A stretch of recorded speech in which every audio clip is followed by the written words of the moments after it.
はいどうも、キスケです。今回は特殊スカウトで復刻が来たギルベルタの性能解説を改めてやっていきます。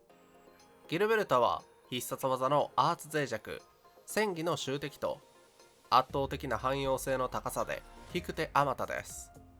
故に引こうかどうか悩んでる人が多いと思うんですが、今回の動画ではギルベルタの何が強いのか、将来性はどうなのか、今引いても損はしないのかというのを解説していきます。特殊スカウトを引こうか悩んでる人は最後まで見てってください。それでは行きましょう。それではギルベルタの性能を簡単におさらいしていきましょう。まずは戦技。戦技を発動すると周囲の敵を引き寄せ、時間差で自然付着を付与します。やはりこの集敵が便利ですよね。探索時の雑魚戦とか周回ステージとか、なんなら雑魚敵がわらわら出てくる高難易度コンテンツでも活躍します。集敵を持っているオペレーターがギルベルタしかいないということから、その希少性がわかります。連携技は敵がアーツ以上になった時に発動可能。重力で周囲の敵にダメージを与えながら浮遊させます。モチーフ武器の使命必達を装備させていれば、この連携技でも味方にバフを負けるようになりますし、中くらいの敵までならプカプカ浮かせて行動を阻害することができて、こちらも超便利な技です。必殺技では重力異常範囲を生み出し、範囲内の敵にダメージと自然付着、さらにアーツ脆弱を付与します。このアーツ脆弱が破格のスペックなんです。例えばアルデリアのアーツ脆弱は特化3で 20%、 対してギルベルタは 30% です。さらに敵にクラッシュが付与されていれば追加でアーツ脆弱が付与されます。ギルベルタは連携技で浮遊効果を付与できるんで、連携技からの必殺技という順番で打ってあげれば恩恵を受けられます。簡単かつ強力ですよね。ただ注意してほしいのが、このアーツ脆弱は5秒しか続かないということ。本当瞬間火力に特化した必殺技ということです。なのでイボンヌとかゾアンとか必殺技が長いタイプのオペレーターに対しては、一番火力の出るタイミングで打ってあげないと最大の恩恵を受けられません。ここは少しプレイングスキルが要求されます。凸に関しては1凸と2凸がおすすめ。1凸は戦技の攻撃範囲が 20% 拡大され、集敵性能が格段に上がります。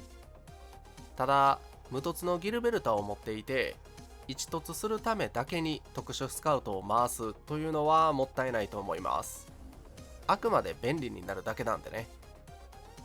2凸に関しては必殺技のアーツ脆弱が強化されます。詳しく見ていくと、クラッシュが付与されている敵に必殺技を打った時の追加効果が2倍になるというもの。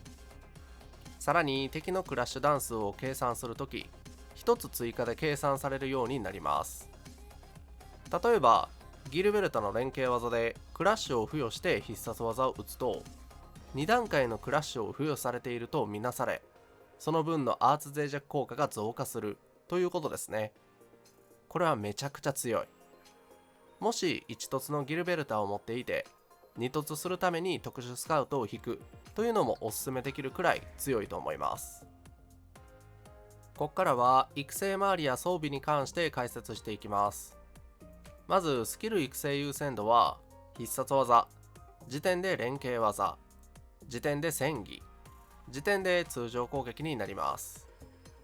必殺技は1回でも特化するとアーツ脆弱の効果が 26% から 30% に跳ね上がります。最低限特化1までは育成推奨です。連携技に関しては特化3まで育成するとクールタイムが20秒から19秒に縮みます。素材に余裕があるなら育成して OK です。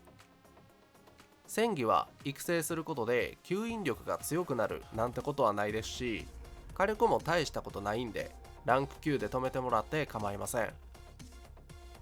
武器はモチーフ武器の使命必達が最適。時点で作品職責もしくは弔いの歌。使命必達は連携技で敵を浮遊させるだけでチーム全員のアーツダメージを強化してくれます。モチーフ武器というだけあって数値も破格なんで最優先で装備させましょう。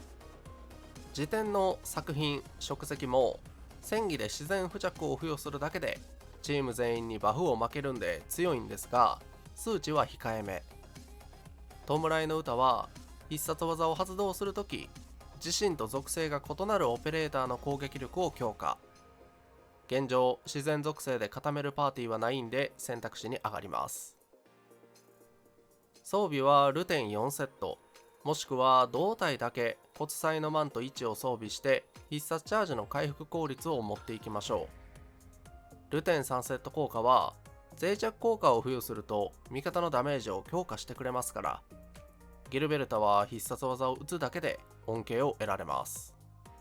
能力値も噛み合ってるのでおすすめです。ここからはギルベルタを採用したパーティー編成例をいくつかご紹介。とは言ってもアーツダメージで火力を出すオペレーターとなら誰とでも合います。まずは同じく特殊スカウトにピックアップされているレーバテイン編成。ギルベルタの戦技で襲撃しながら自然付着を付与してウルフガードの連携技で燃焼状態に変換。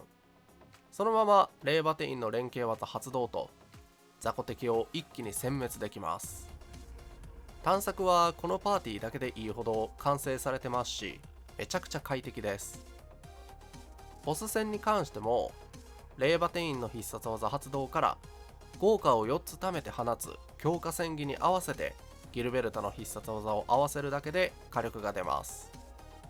ピンポイントで使う必要はありますが、しっかりと噛み合っています。